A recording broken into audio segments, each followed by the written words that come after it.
shadows of me. Fuck.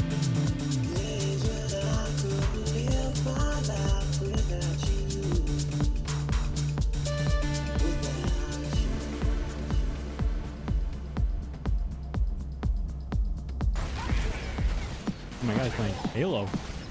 That's pretty sick.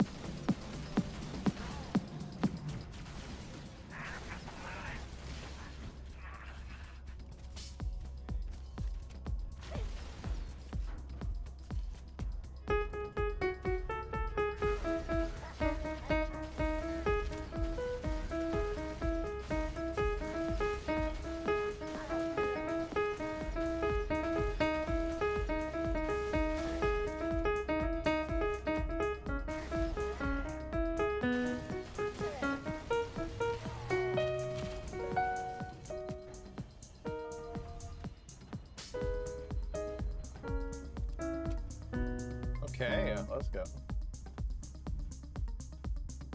Fucking wrecked. Saw this on the orientation vid.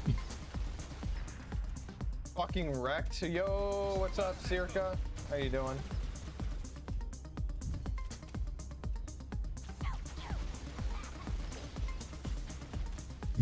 Circa, are you a Halo fan?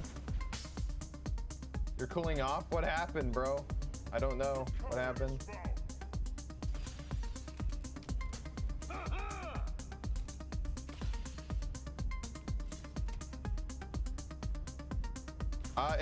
They have co-op. It's just no PvP multiplayer.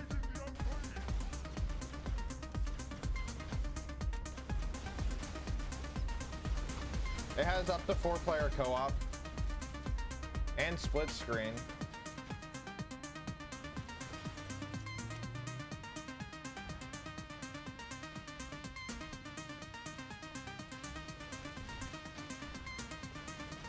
Yeah, Halo Infinite wasn't at launch, but it is now. I'm gonna go through all of Halo Infinite again. I did it because I got like depressed, I guess, or something. I don't know. When I'm depressed, I like to play games that comfort me. Same. And that comforted me, and it made me buy this game early. So I think I'm gonna go through Halo Infinite again. You're free to join me if you want to, but I'm gonna probably play it on the hardest difficulty.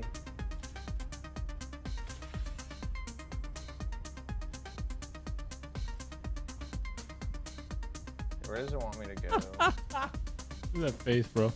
It doesn't have like the scan thing like Halo Infinite does, where it could just tell me where to go. Okay, so my gamer intuition would say, go this way, go up this way, go this way, and go here, but there's nothing here. There's Johnson. Do I meet up with him?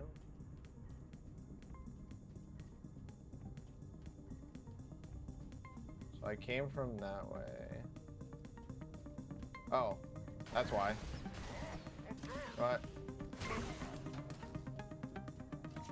There we go. There's a there.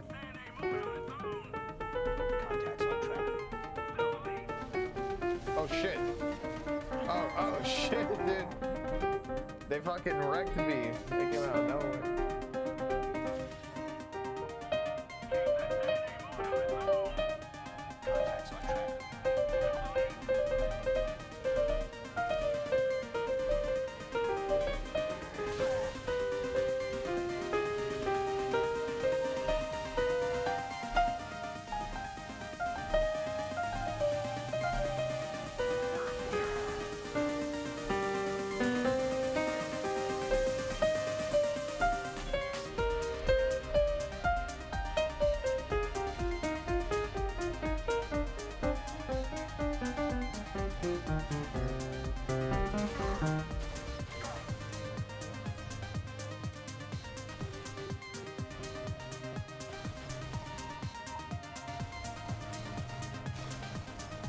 No!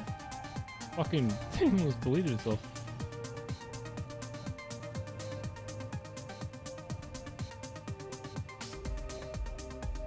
Okay, so this is just a hallway to let them out. Anyway, Circa, what are you cooling off from? Just like the sun, or like an intense debate? By the way, did you guys win last night?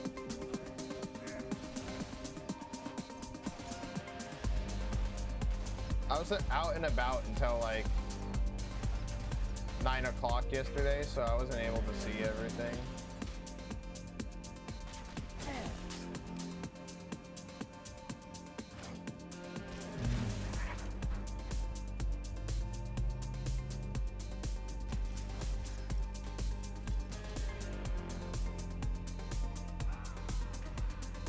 What is that? I don't really like that.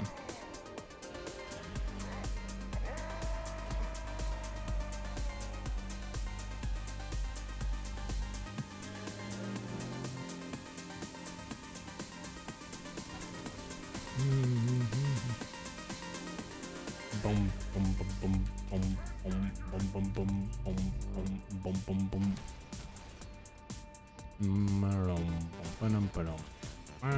I forgot about this song. Come on, let's fight. Don't run, you little bitch. There we go. That's like Circa, like last night after. It was fucking annoying. I think a lot of the debates have gotten annoying personally. I have not been vibing with a lot of the prompts, and I have not been vibing with a lot of guests. Yeah, right? Fucking.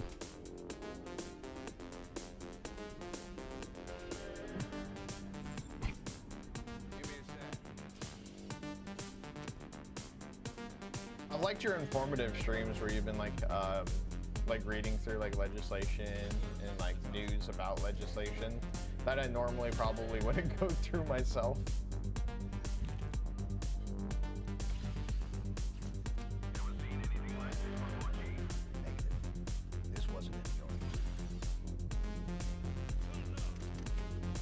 Where the hell? They're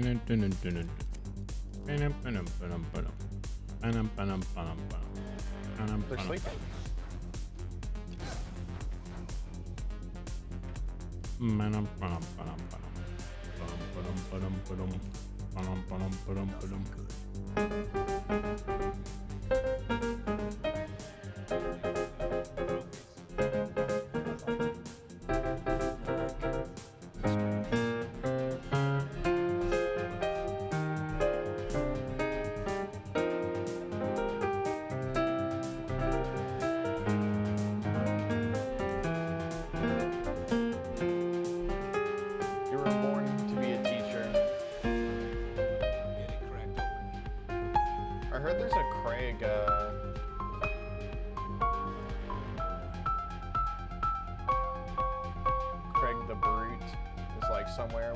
These are the Halo 4 models, I think, right now. Yeah, that's the Halo 4 Elite. Can I kill him? Oh.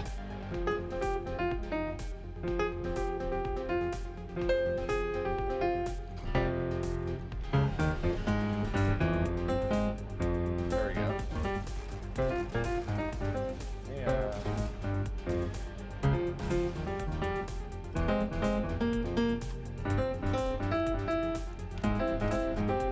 Complaint is that sometimes it's a little bit like long, Circa, like to get to the point of something. Sometimes I like, it's kind of why I like those YouTube videos where they've already read through everything and they can like summarize it a lot better than like I would have if I just read it all. But like obviously streams are meant to be long form. Yeah, do be. But it's important. It's important to understand and go through. I'm dead. God damn, he stuck me with a sticky.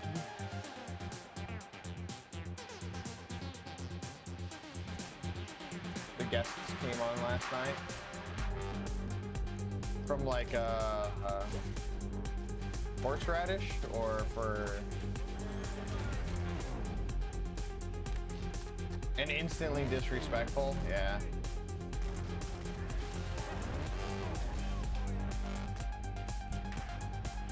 So I directly address it, you know, as one does.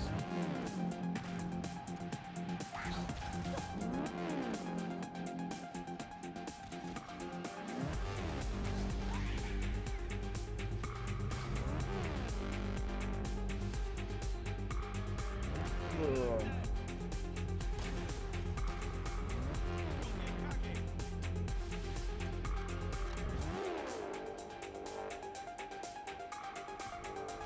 Yes. Welcome to life, Circa. That's how it be.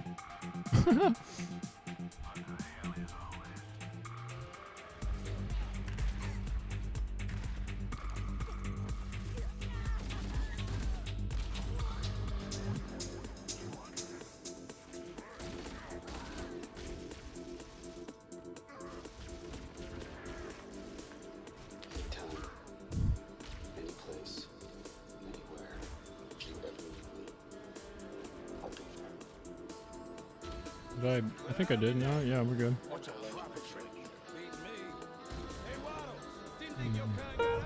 Halo.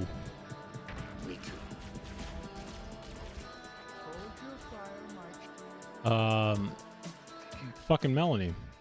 Xrox. Fucking Melanie, bro. She was retarded. It pissed me the fuck off. Oh shit. Do you remember what she said? Or he? I don't know. It's not. I don't really know. I could be misgenerating. Them. I'm not really sure. Is that what you call it? I call it many things. Here you can observe the true beauty of the covenant. I mean, I wasn't really expecting Socrates to be fucking weird too, but I don't get it. I mean, I guess I probably looked like the direct and aggressive person at the end, but like, I feel like it was kind of valid. I don't know why a guest gets to come on, instantly patronize every single person who debated. He's actually said, I think for the first time we hear all of their names. Like every debater said they all were wrong, and then proceeded to straight up lie about what I argued, and then misattribute it to someone else. So it wasn't even me. She couldn't even point out what they were targeting in my argument because they didn't know. And this shit's retarded. Why the fuck? It's just that like after, you know, Vigi was like, everyone in the room was like, yeah, Vigi was the one who said it. I'm just like, okay, what the fuck, bro? This is retarded.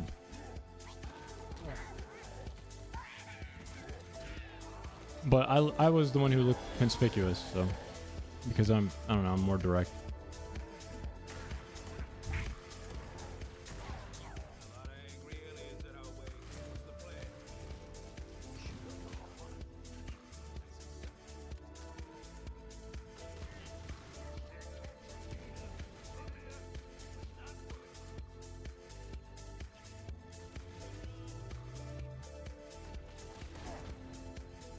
I will admit that some of the dialogue is worse than the original games, but that was like straight from the original game kind of sounding ass dialogue right there. I like that. But we're on the clock. That is Johnson 101 right there. It's a reference to the don't shake the light bulb. Okay, let me show you. Let me show you what like what that was kind of a reference towards. And like, I think it was delivered. What an American accent. Hey, how you? Don't shake the light bulb. With the FSB? What is that? What is the FSB? FSB? I don't even, what's FSB stand for again? Okay, I'm gonna share this on screen. How do I, display game, window capture, we'll do window capture. The Trump said stuff. He called it a joke, right? Something like that.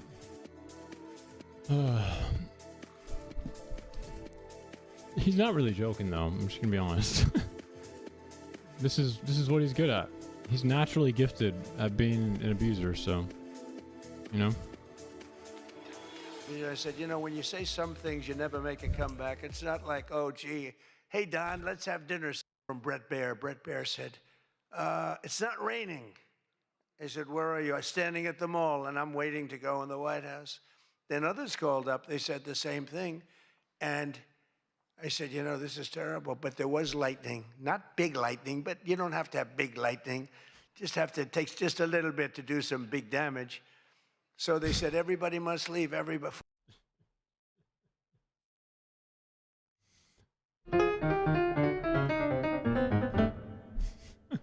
450,000 people were forced to leave, and they left. And then I said to myself, I said, let me call up and find out what the hell's going on. And I called up and I spoke to a brilliant young man. He said, don't worry about it, sir. We can do it in a couple of weeks. I said, you can't do it in a couple of weeks. This is the 250th birthday.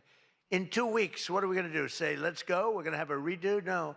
I said, I'll speak if I have to speak at 3 o'clock in the morning, 2 o'clock, 1 o'clock, I don't care. Call them all back. They're all gone. 450,000, and most of them were in cars or heading back to Texas, and it was sad. And we said the show must go on. Very much like here, we said the same term, right? The show, it's a great term. It's true in life. The show has to go on. The show must go on. And I said, the show must go on. I put it out on Truth. The show must go on. And we had probably, Peter, 150,000 people come back up higher. Maybe, thank you. Let's stand up, Peter. Tell them. More, right? It might have been more, but it was amazing. It was just an amazing crowd. And actually worked out better, a little like this. It worked out better than if we had done it at the normal 7 o'clock, 8 o'clock time. It was incredible. We started speaking at 11 o'clock in the evening, but tremendous numbers of people.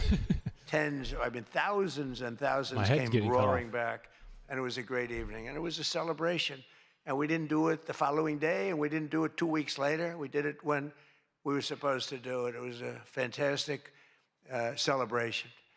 But I can exclusively reveal to you this evening that for the heaviest of the heavyweights, we will have sloppy Chris Christie, one of the sloppiest human beings you'll ever meet. Yeah, it was. Trump said some jokes, I guess, about running for third term, but they're not really jokes. Fighting, I would say, I could mention the governor of Chicago, but I'm going to mention instead Jerry Nadler. And they're fighting for a big piece of cheesecake, big fat. Yeah, dude.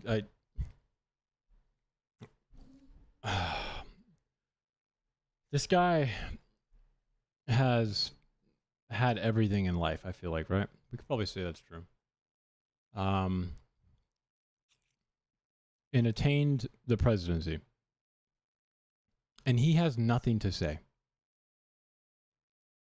He spent his entire life doing things to impress others, to make himself look better. And now, as an old man, he truly has nothing to give. Yeah, he has nothing. It's just, this chandelier is pretty. Like, you're a fucking loser, man. You have nothing? Piece of cheesecake. Who the hell wrote that line? Like, it's just so fucking pathetic. I seriously hope I never am like this, okay?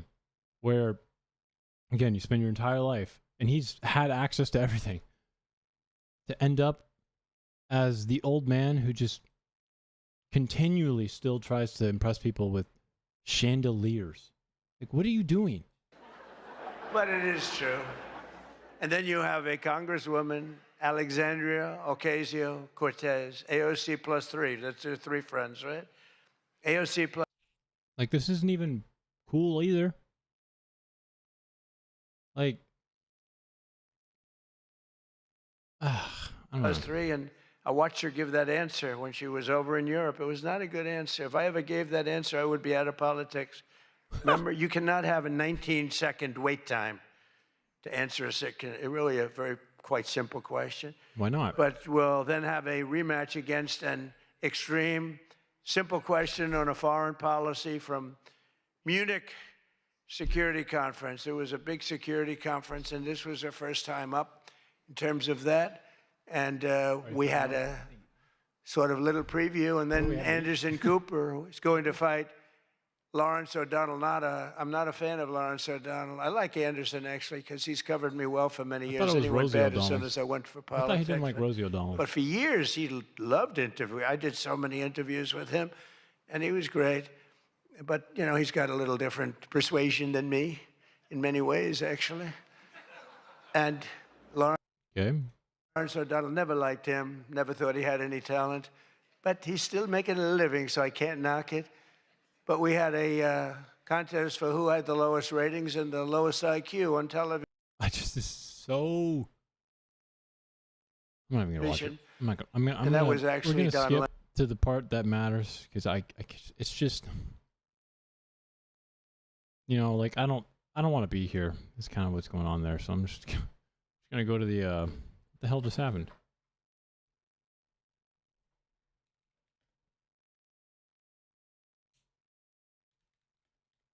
We'll just get the context of this at least. Is there a longer one? How is the short longer than the video? Excuse me. We are all doing good together. That's why tonight, to show just how much I care about the press, and I want to save your ratings, I'm pleased to announce my intention. Okay, let's not do that. Yeah, could you, like, work? To, and this is somewhat of a scoop. Somewhat of a scoop, eh? My intention to run for a 4th term as President of the United States. I will be doing that. I will be having an official. In fact, I think I have. Yeah. I won 3 times. Now I'm going to do it again. Thank you. Why even have the hats? He's had the hats for a while. I'm going to do it. Should be easy. I'm getting very good at running for president. No, I won 3 times, did very well the second time, by the way. It's a rigged election, but we don't have to talk about it. You know, it's interesting, when you come back and... That means he's owed, right? That means he's owed another term, you know, for the injury, the injustice. You do a good job like we did. You don't care about it so much, but we do have to tighten up these elections because they really are in seriously bad shape. But on a serious note, I want to say once again, I just want to thank you all. It's been an interesting evening. I didn't really know what to expect, and it's far worse than I actually thought, but if you want to know that. But I didn't know exactly what to expect, and I've made a lot of friends tonight. I've made a lot of good friends tonight, probably made some enemies also, but it's been an experience that is... Haven't you been talking the whole time? Something that we've all shared together, because we're all in this room tonight because most of us went through a period of trauma.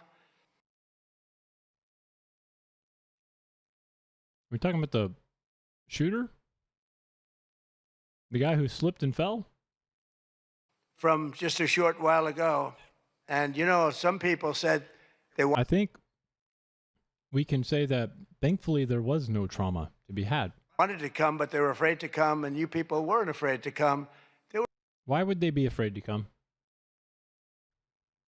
I mean, potential shooter or not, I think people aren't afraid to come, man. There were a lot of people that said, Jackie, they don't really, you know, they didn't have the courage to come.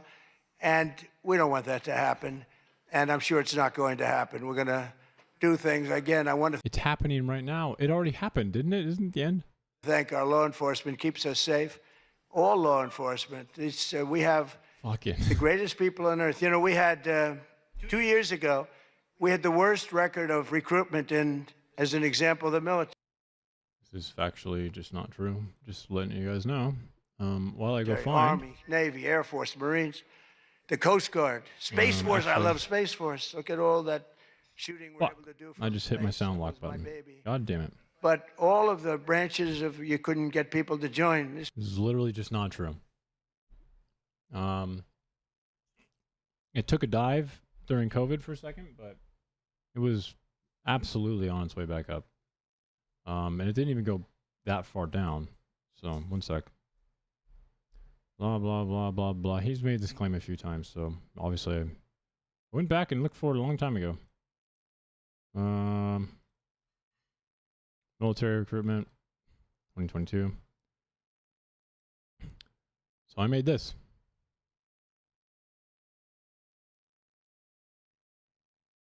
So COVID made us take a dip, but it was a specific type of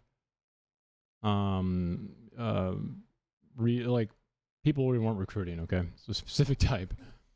A lot of it did still achieve its goals. Okay, and I sourced it right here. So we have this one, right? 2021, 2022, 2023. Pretty close, and then pretty much every year the non-prior service additions data, so above average AFQT score, so the ones you don't want to get. Yeah. Hey man, no corruption. And then we have non-prior service accessions data, right? Quantity, percent to goal. Blah, blah, blah, blah, blah, blah, blah. I don't know why he lies about this. Really don't.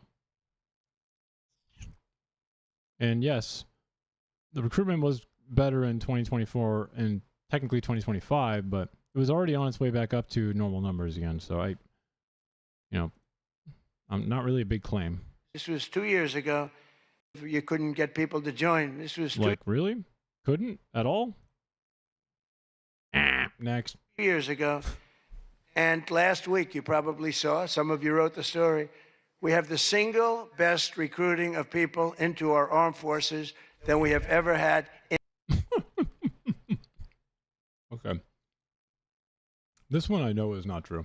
In the history of our country, they are This one I know for a fact is not true. brimming over with great people. And that's a big statement. And that also goes for the police departments where they were having a tremendous problem recruiting. You can't get into a police That was because of COVID. department now. If you're looking for a job, it's very tough. Depends on where you are. And that also includes our great fire departments because That one also depends on where you are. people forget about them. They're unbelievable, the job they do. Ah. Is that why you withheld funds from California to specifically fight wildfires? It is unbelievable, isn't it? So I just want to thank you. Look, we're on the cusp of something big, and I call it, and this I'm being very serious when I say this, that this is the golden age of America. He's still wearing the hat. We have $19.2 trillion being spent in our country. That's less than what we normally spend. We have a GDP of 36 trillion, man. A record was China. I think it was 10 years ago. Record what? 3 trillion. Trillion is a lot. Did he really just say the record was China for $3 trillion spent 10 years ago? There's no way. 4 years, they went less than 1 trillion. 1 trillion what? There's no way China went less than 1 trillion. Under Biden. Total spending. Oh my God, there's no way. And we have 19.2 trillion. And this is a period of actually 13 months, not even current, because we're here a little bit longer than that. But that was as of reporting dates. $19.2 trillion is That's not how you do this. It's done through fiscal years. being spent. Factories are coming. Toyota just announced they're going to be building the biggest car plant in the world. They're leaving Mexico. They're coming here. Terrible. No, they're not. Again, I already covered this. They're moving a specific division of a single product into a plant that's already built in the United States. And this is due to Mexico's rising costs of labor. But they're still keeping most of their assembly plants in Mexico. So this is just factually not true. Tariffs did that. Tariffs did that. And maybe November 5th did that too, the election. But our country is doing things that nobody's ever seen before. And Putting aside the fact that the presidency being elected or the president being elected should not actually do that. That's actually a bad thing. Doesn't that mean that it seems like they need to align themselves with you for some reason? It is true. We were, and you've heard me say this, we were a dead country 2 years ago. Other leaders would see me and they'd say it's a miracle. President Xi told me that a few weeks ago in China. Did you tell him you were about to accuse him of stealing elections like a week later or what? And he's coming here on September, I think, 24th. Coming in September, the end of September. Going to be exciting. Are you going to... But he said the same thing. The king of Saudi Arabia said it. Everyone said almost the same words. We thought you were a dead country. We never thought you had a chance. You were never going to make it back. And in a period of These are all wonderful people. Period of 1 year, you made it the hottest country anywhere in the world. We all did that together. It's not me. We all did it together. And we do. We have the hottest country anywhere in the world. And we're going to keep it going. And I just want to say, this is a room. I have tremendous respect for the people in this room. Sometimes I don't feel you treat me fair. Maybe you do. I don't know. I don't feel that. But sometimes you treat me very fairly. And I have a lot of respect for your profession. Your profession's amazing. And I just want to thank you for having me. And it's been fun. And I've met a lot of great people. And, you know, I used an expression. I've used it right from the beginning. I did this for one reason, to make America great again. And that's what's happening right before your very eyes. Sure. Yeah. That's exactly what you did it for.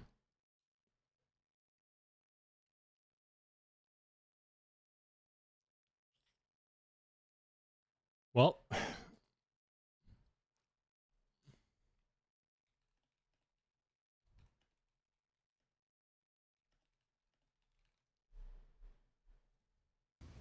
for years I've been telling you guys never to take no for an answer, right? You know, to keep pushing, to never hang up the phone until you get what you want. Because you all deserve it. You know this fucking deal that I'm about to sign, barring me from the securities industry, barring me from Stratton, my home. The fuck is that, you know? I'll tell you what it is. It's me taking no for an answer, you know? It's them selling me, not the other way around. It's me being a hypocrite is what it is.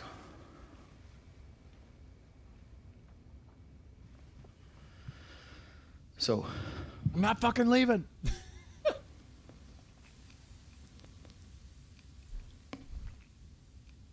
you know what?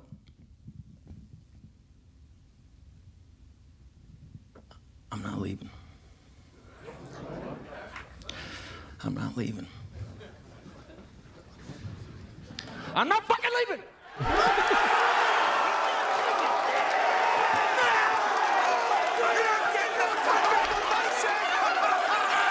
The show goes on!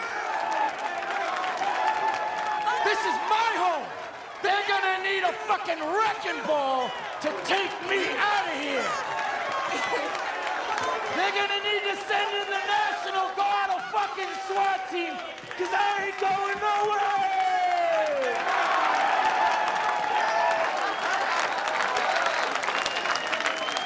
Fuck them!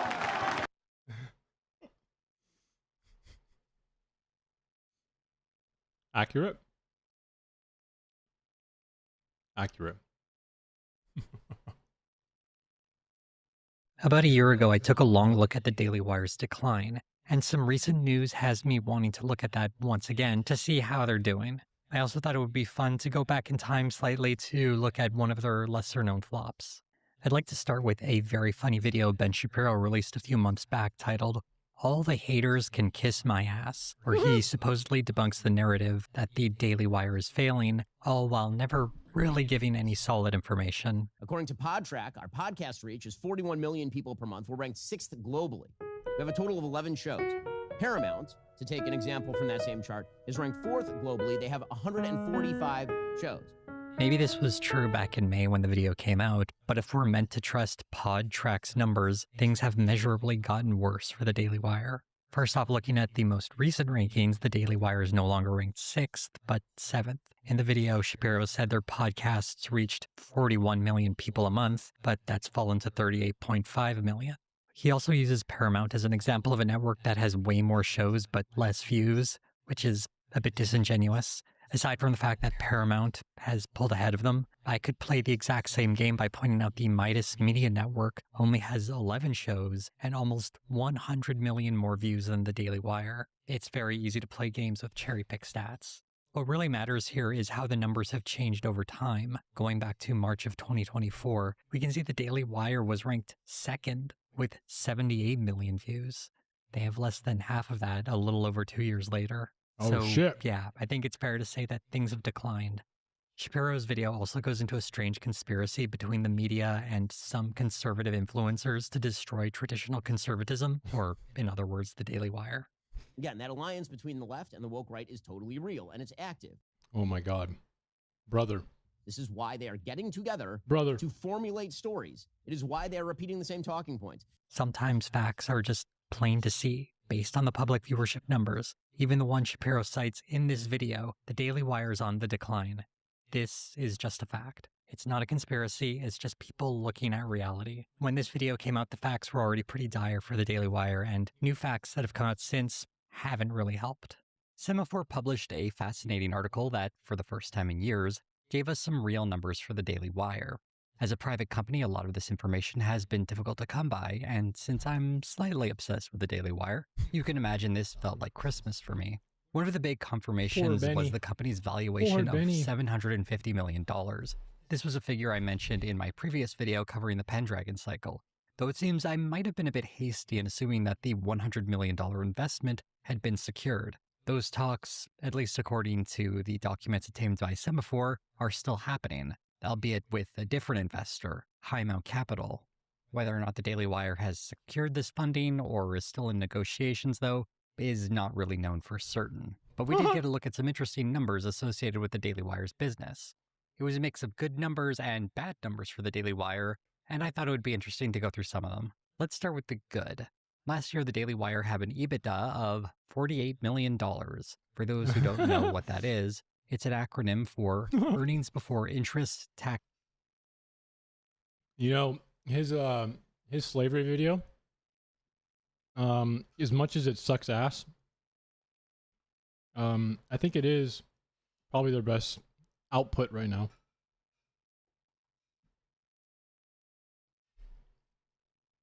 The Daily Wire and PragerU used to be like origin points of conservative talking points, right? Not anymore. But that Matt Walsh video on slavery, and then what was it on? The Civil War. I think probably were their best stuff lately This is in terms of like, depreciation and you know, if I'm thinking amortization. from This is a number their some point of view. companies use to show how profitable their core operations are. For example, if for some reason a company had to take on a massive loan as part of a startup cost, the EBITDA looks at that number and puts it aside to instead show that the business is capable of generating a profit when you ignore that pesky and presumably temporary expense. Of course, the number itself is hard to really understand without the context it's taken from. Does the Daily Wire have a lot of debt? And even though, according to Semaphore, its revenue is $200 million, we don't know for certain what its current tax burden looks like. Basically, EBITDA's problem is that it overstates profitability. Even so, a positive one is certainly better than a negative one. So this is, technically, a good number, albeit one that should be taken with several grains of salt. Yeah, is it On going the up other or down? hand, the Daily Wire subscriber numbers are atrocious. After having peaked in 2024 with 1.26 million subscribers, it has fallen to an estimated 771,000 in 2026, a nearly 40% drop. And considering the current reputation of the Daily Wire, I'm not sure they're in a position to recover anytime soon. Their advertising revenue has been going down over the last 3 years, although it seems to be up slightly in 2026. This could very well be a product of the return of advertisers to more right-wing or MAGA-coded places for them to spend their money, an outcome of Donald Trump winning the previous federal election in the United States. Whether or not they're seeing a return is really not known, and considering that their audience keeps dropping, I'm a little skeptical that this advertising number will stay as steady as it is. The company is currently restructuring, turning more of its focus towards politics and news. And as part of that restructuring, Ben Shapiro is taking less money in exchange for more equity in the company. There's also a plan to hire emerging talents to add to their roster. I'll have more to say about that later on. The Daily Wire's search for investors is apparently part of the company making its way towards an IPO. An IPO, or initial public offering, would mean that the company would become publicly traded on the stock market. For that, man. This might mean a big payout for owners of the company, as going public brings in a lot of new investment. The Daily Wire is hoping to present itself as being worth $2 billion in 18 months, which honestly seems pretty far-fetched.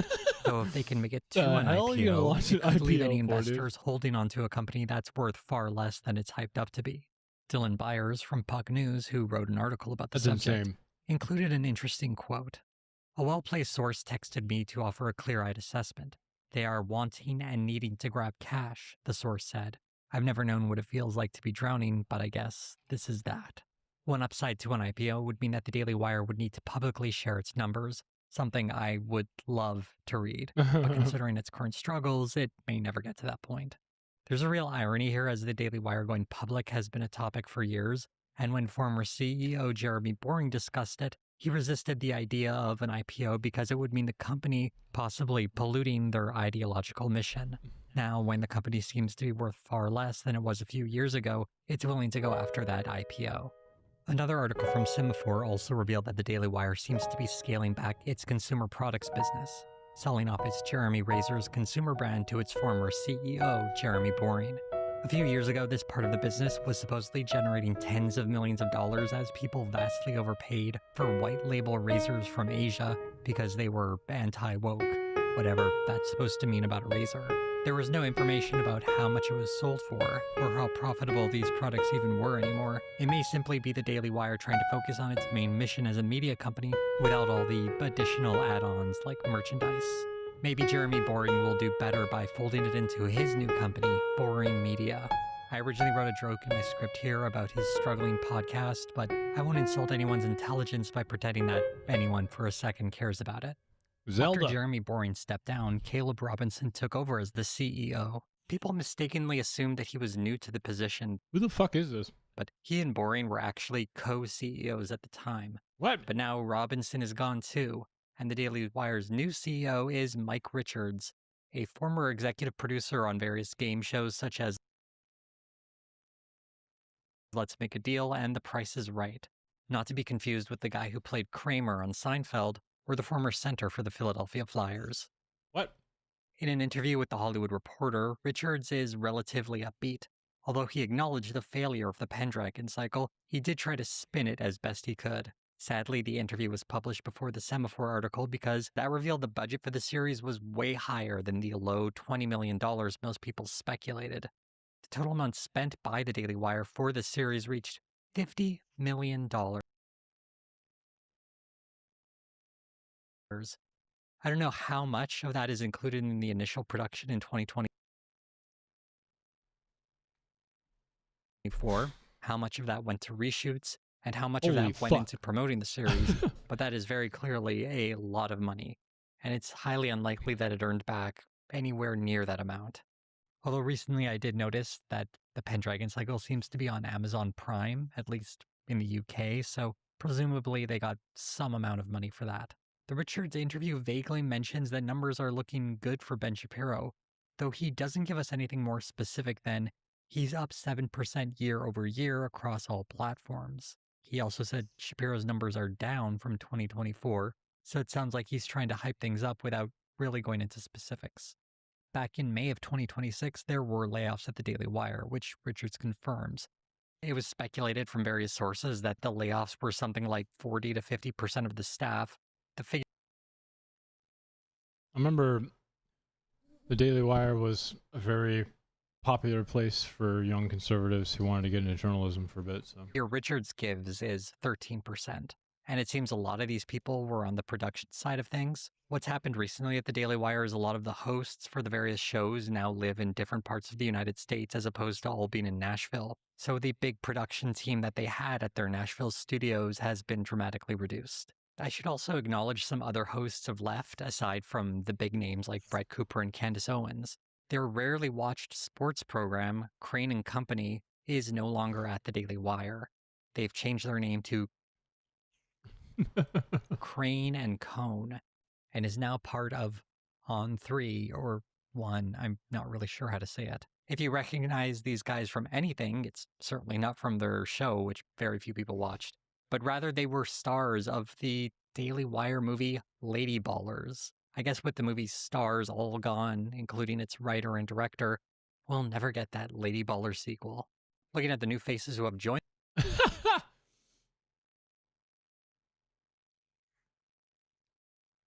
Candace is a master manipulator as well. Candace is her ability to like weave stories together is dangerous. If you listen to her like 5 minutes into listening, you're like, how the fuck did I end up here? And you're just like, whoa, how are we just going through all of these assumptions? You know, she's a natural at it. It's kind of scary, actually. In the Daily Wire, though, one new guy who has signed on is Matt Fradd, host of the long-running Catholic podcast Pints with Aquinas. There isn't enough money to pay me to watch this, so I'm going to move on to their other new host, Isabel Brown. When she first joined the Daily Wire, she seemed like the new Brett Cooper, rocking the whole young conservative girl in her bedroom aesthetic. You might be asking yourself, didn't they already try that? She wears t-shirts, I wear short... Oh, wait. I wear t-shirts. Yeah, they did with Reagan Conrad. She's cheer captain and I'm on the bleachers. How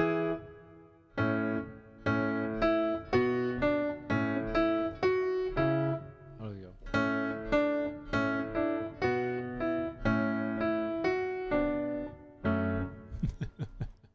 Who took over the comment section YouTube page from Brett Cooper. When Isabel Brown came around, Conrad said was transitioned away from the bedroom look to be more of a living room thing. She eventually started a whole new channel that nobody is watching either.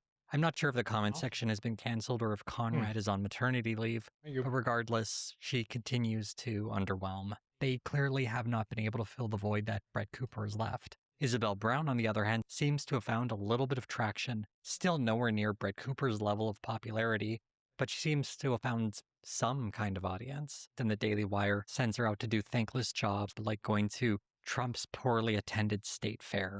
The scale of this is like so much bigger than I thought it was going to be, actually. I do like this video, though, because she got footage of some of the booths, and they were very clearly low effort.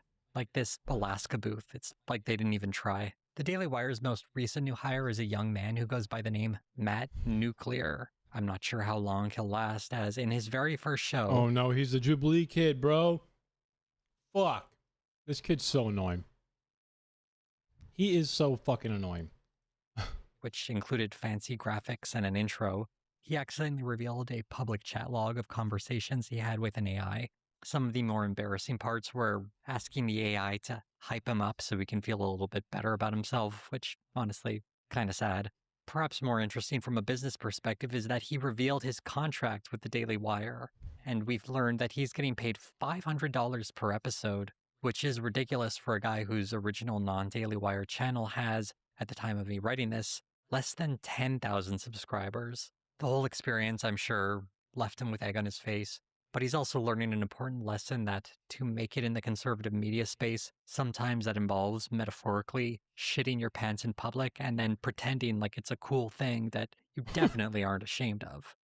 The one video still up on his new Daily Wire channel is him trying to defend the various atrocities committed by Israel against the people of Palestine, something I'm sure has really endeared him to Ben Shapiro. It's kind of funny that...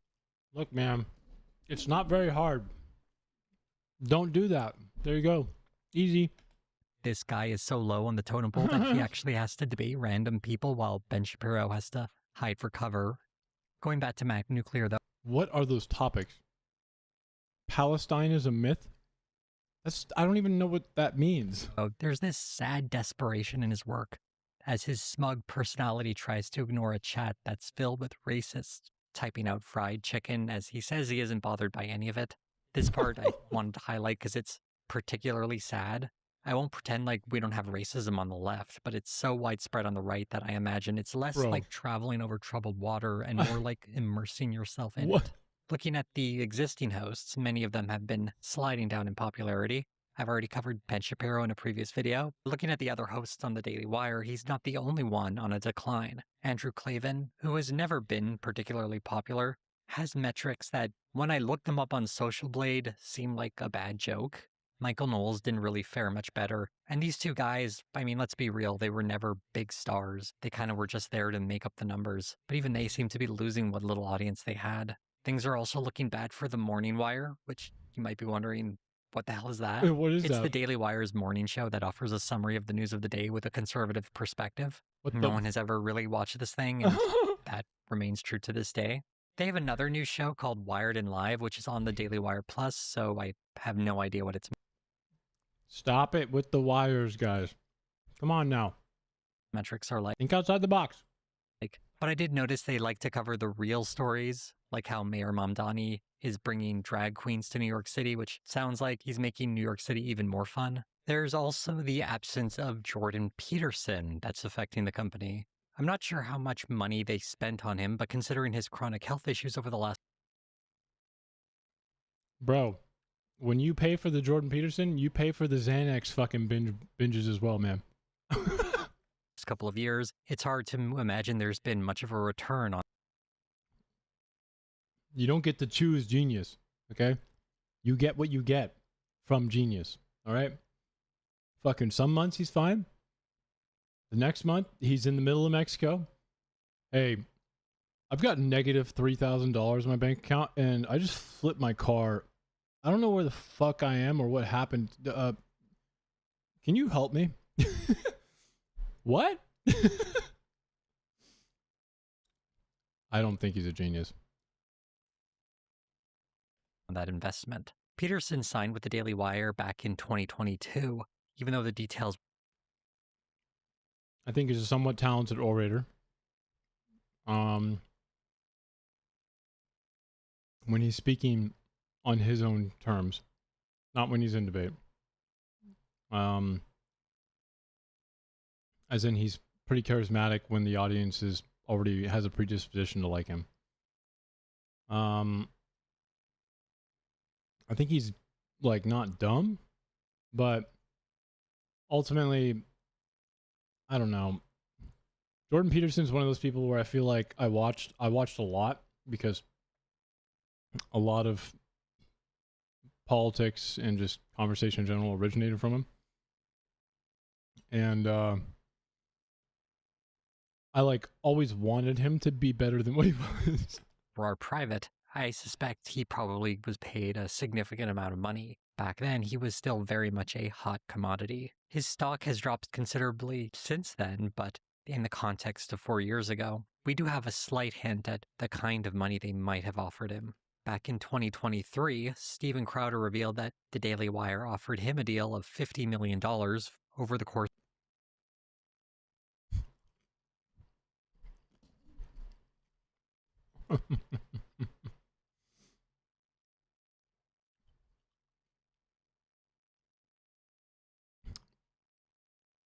They're not flawed. They just, people treat them, and the people who did those studies, if you go to like their conclusions, they will tell you that things like disagreeableness and agreeableness have these issues with the methodology. So it's not like they're flawed. It's more like people take what they present in the study and then they do something else than what the studies actually do. And then, even though it's clearly written in most of these studies, I'm not kidding, people will just go like, I like this, and then just fucking make shit up. It's awesome, dude.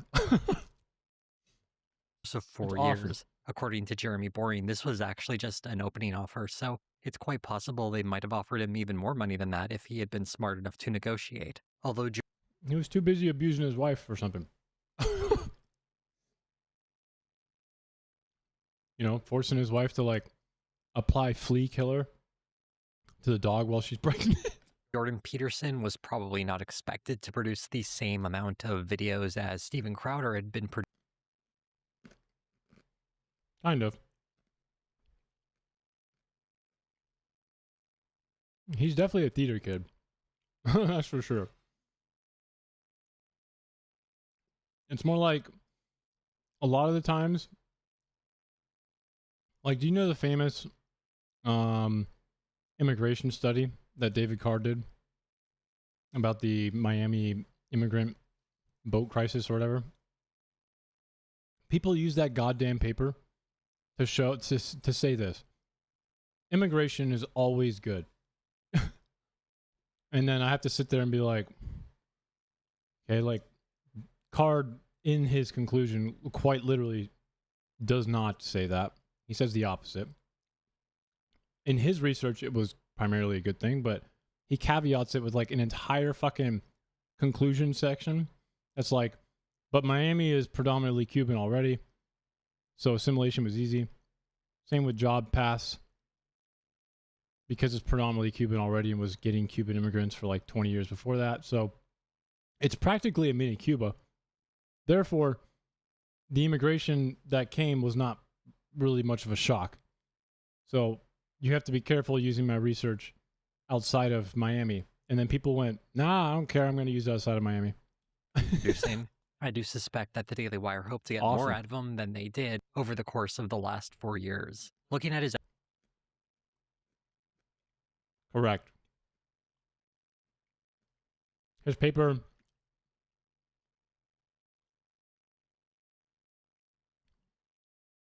was specifically targeting the idea that the immigrants who have come over have are the reason, like the primary reason, right? His paper most definitely dismisses that. output on the Daily Wire since 2022, there are several shows he's produced, most typically ones discussing the Bible, and a series of something called Mastering Life. Though when looking at the episode counts for each series, it's clear that Peterson is far more interested in talking about the Bible than offering advice. The advice shows have, on average, 4 episodes per series, while the religious ones have 14 episodes per series. I can't imagine anyone sitting down with joy to watch Jordan Peterson and his friends talk about Exodus for 17 episodes. He's also produced a few documentaries for the Daily Wire, including one on Newfoundland, which he filmed alongside Rex Murphy shortly before Murphy died. This project is so incredibly Canadian that I suspect that they were giving Peterson a budget to do whatever he wanted. And one of his ideas was to make a movie that no one wanted.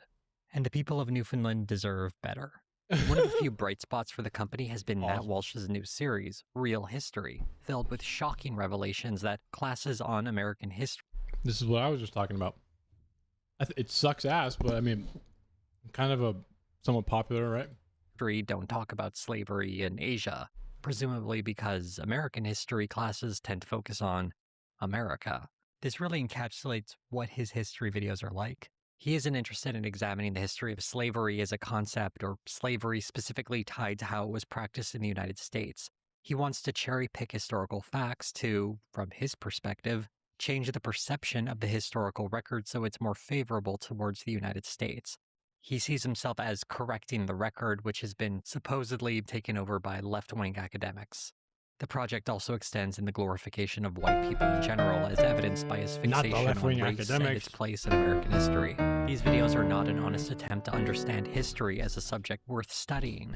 I've gotten a few requests to debunk these videos, but honestly, I'm not sure what else I have to say that hasn't already been said by many other videos from creators across the political spectrum. I've linked a couple other videos below if you're curious to find some more debunks about these videos specifically. Yeah, they're good. Instead of going through these bad history videos, I'd like to look at a lesser remembered Matt Walsh failure. This was the Daily Wire's attempt to do a parody of judge shows, and it's called Judged by Matt Walsh. Every episode of this series opens with Matt Walsh letting out a heavy sigh as he sits in his chair, and honestly, it's the same feeling I had before sitting down to watch each episode.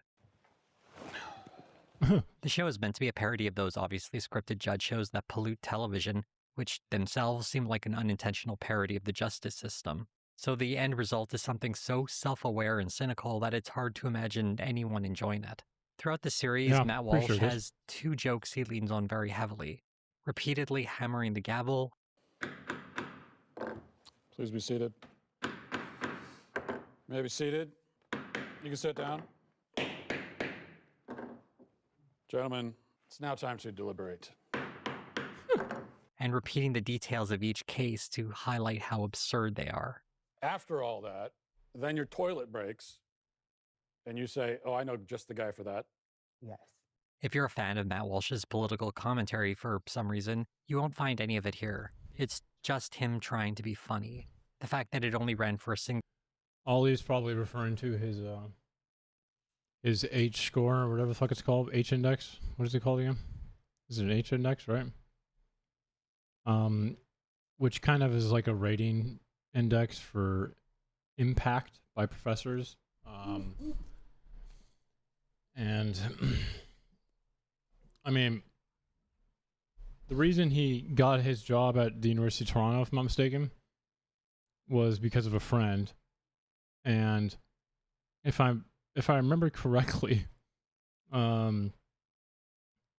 students complained or something like that, and then his friend, who I can't remember if he's like he's not the dean, but just like someone in an administrative capacity, sat in on one of his classes just to see what the complaint was, and he literally throughout Jordan's lecture, by the end of it, was just like, dude, what the fuck are you doing? Like, it's something ridiculous. Like season, I think, speaks for itself. In the second episode of the series, my ears perked up a little when one of the plaintiffs, a guy named Darren, like he was going too far off track and just saying gnarly stuff. and Salmo, You know, decided to casting inject spells. some entertainment into an episode. You never smoked weed as a kid. No, sir. But I was cool. You're very insistent on us believing I don't that you think were any cool as a degree is child. fake. I'm actually kind of a, you see, I think people have it all wrong when it comes to what a degree is supposed to do and what education is for. I personally feel that people go to school in order to get a job, right? They put the job first, and we value the job first before school. Or sorry, we value it higher than school, right? And I think this is not actually the natural way to create jobs, like new ones, and have a better economy and just a better educated populace. So what I mean by that is I'd rather have more people be able to take art classes if they want to take art instead of just more business degree kids, because who is more likely to like start a company after they graduate? I can tell you it's not going to be the business kid. And I'm of the opinion that once people become educated and more specialized, jobs will naturally follow and they'll be created, quality jobs. But the way we're doing it right now is the opposite. We funnel people through these fucking worthless degrees like business degrees and oversaturate the system. And the problem is business degrees are not going to make any new jobs. They're literally getting a degree to do the very opposite of that. So I don't know. I really think people don't understand that like an art degree or whatever degree you want is not really that big of a deal. And that person's probably more likely to actually create a job and create a quality job than someone like a business degree major.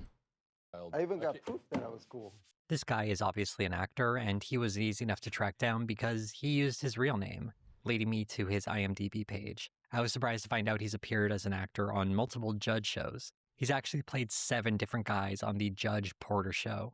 I do have other evidence. I had a passenger in my car, so. Well, why didn't you say that from the beginning? What's your passenger's name? Vern. Vern? Hey, Vern, how are you?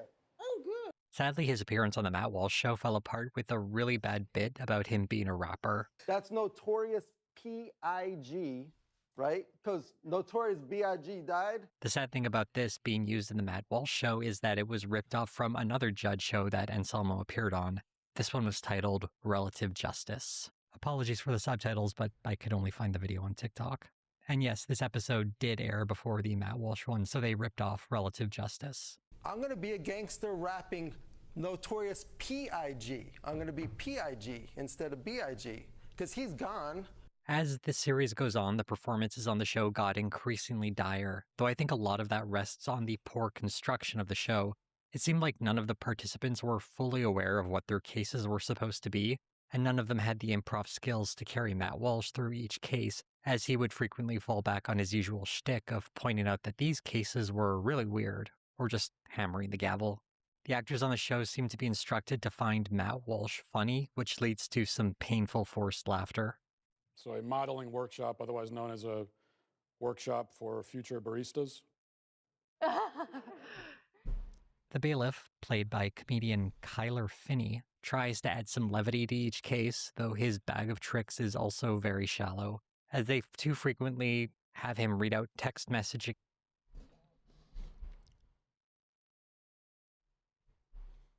Provide refresher or remedial classes?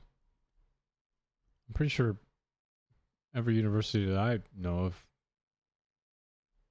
of has this.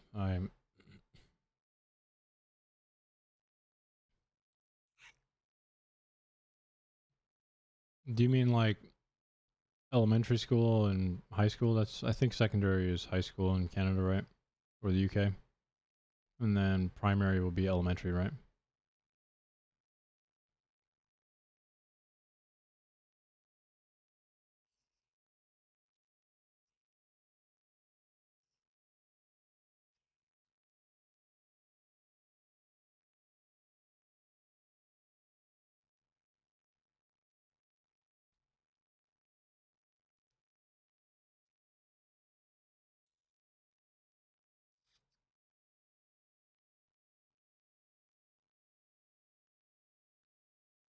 I mean, that's not really true. They know how to read and write.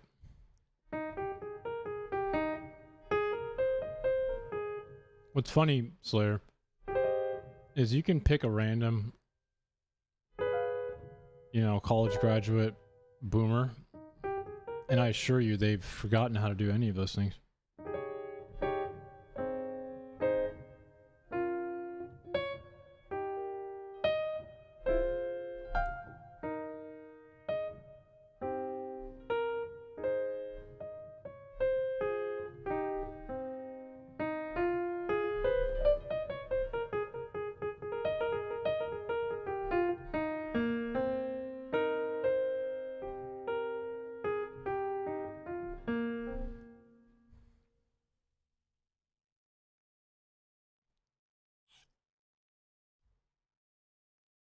I'm not sure.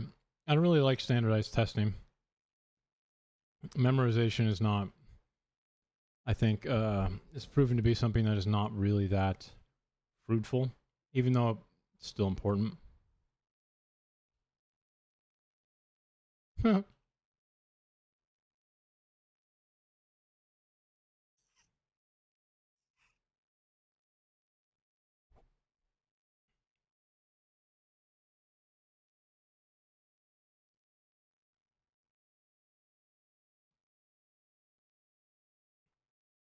I'm not really sure what we could do in the United States. It doesn't, you're correct.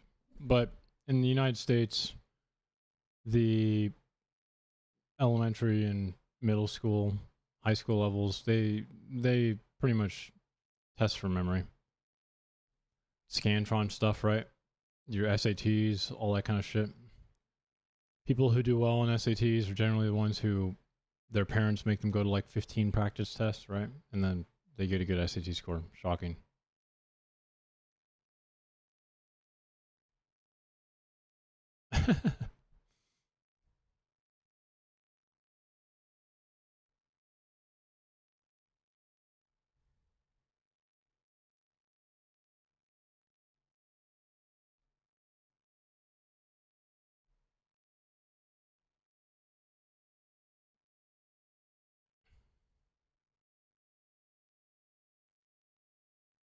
I feel like we haven't done or focused on a national education program in the U.S.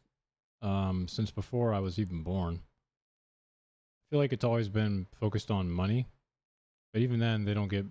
The federal government doesn't fund any schools really. They do like some programs for teachers and then the federal loan programs, right? But that's kind of fake, so I don't really count that. Literally just fucking like fake money.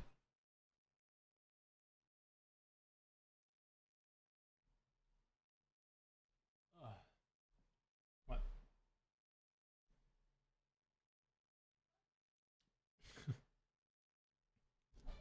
What is this?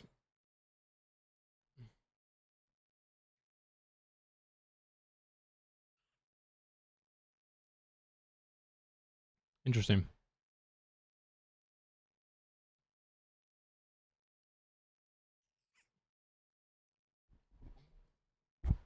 I think we do too. I think we do too. I think that's true. Exchanges in goofy voices. I think I'm gonna head off a little bit earlier today, guys. Only because my mouth is fucking bothering me, and I'm self-conscious about it. Keep freaking giggling with it. But I'll probably be on tomorrow. I think Sunday tomorrow. Yeah, I'll probably be on all day tomorrow. But I'm gonna go put ice on my face. I hope you all have one. It's really annoying, man. I hate teeth. I have infinite money. Fucking all fake teeth.